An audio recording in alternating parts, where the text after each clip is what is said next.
Hey guys, Ron for FunctionBuilt-Aquatics. And Nate. So today we're finally breeding my favorite fish on the planet, my thick-lipped orange gourami, my favorite fish on the planet. Now we're gonna breed him with this 10-gallon tank. We use the same water from the 40, so we don't have to acclimate them. And our females are up there. And then we're gonna let him pick what female he wants, and then he's gonna make a bubble nest with this. It's made out of foam, a plastic. Is it a plastic mat or plastic wrap? Yeah, it's actually a piece of regular styrofoam that I covered in a plastic wrap bag just to keep the foam pieces from floating around. So he doesn't try to accidentally eat them and they're non-digestible. I've used the same method for when we bred the Betta mahachiensis and it seemed to work. This one's just a lot larger since we're putting him in a 10-gallon tank, and his actual breeding nest base, as I should call it, is a lot larger also. So this fish, Nate, remember? Or this is the fish that was actually born in our system. We talked about this before. How many fry did we actually pull out at that time? Do you remember? Yeah, I think I remember. I think we pulled out about 5. He was the only survivor because we moved them from the 40 to the, it was the 40 to a 10 to a 2.5, and then back to a 10-gallon, and it kind of messed him up. But he stayed strong and he survived it.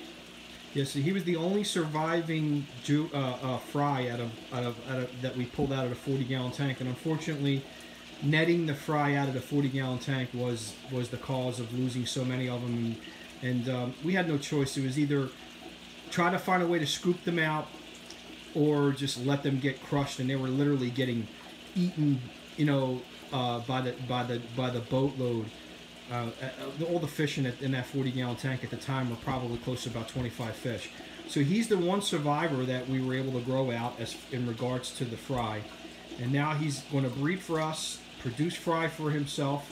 He's going to give back to not only us, but also to any of our subscribers that are interested in buying thick-lipped gouramis, captive-raised thick-lipped gouramis. He's a really nice-looking fish. He's not really showing his best color right now, but, he's still amazing. He'll start coloring up. You'll notice a difference. When he starts building the bubble nest, these guys, when they're in that breeding mode, are screamers. Their colors are bright, their oranges are bright, their reds are bright, and their dark features come out where you don't get a chance to see them often. Yeah, if this water was tanned, it had like a little tannin in it, he would be extremely dark and he would look amazing. Right, and the tank that we're going to breed him in will start to tannin up in the next couple days or so. So we're going to start probably noticing that he'll start building a bubble nest pretty quick, because not only is it a little bit of a change in environment for him, but he's been building bubble nests in the 40-gallon breeder for a long time. Yeah, for a while now. But because of the water flow, the bubble nests have actually been getting broken up, and I never expected anything to happen here. Plus, he's the only gourami in the tank. So with that being said, I hope he follows suit in here, builds away, and then we're going to give him one of the females that are in here. And I know Nate mentioned about us letting him choose, but we're not. We're going to choose. I'm going to take the most dominant, thick-lipped female that's in here, and we're going to put her with him. I noticed that when gouramis breed, they tend to be a lot more nasty to one another than betta fish. So I want a dominant female to be with him, so she has a fighting chance. But we're going to follow this step by step. We just filled the tank up. We used aged water out of the 40-gallon tank that he came from. I used a already pre-cycled sponge filter. I'm going to turn it down to just a few bubbles, not to break the surface and cause disturbance. So when he does build a bubble nest, it doesn't get affected. It turns out he is actually bigger than his daddy. All right, wait. Now you can see. Hold on, guys. Check this out.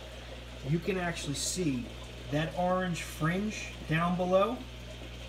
Well, you're going to see that get a lot brighter when he starts building a bubble nest and he gets into that breeding form.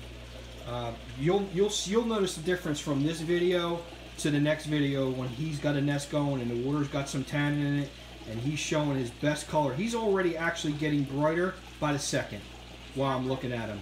So I think he knows what we're looking to do with him, and Nathan and I have been talking about this for quite some time.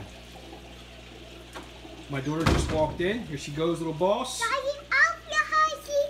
You want to play hide and seek? All right, guys. So Ron and Nate from FunctionBuilt-Aquatics. We'll get back to you as soon as we put the guy in the tank. We'll take another video. Thanks, guys. See you later. Bye.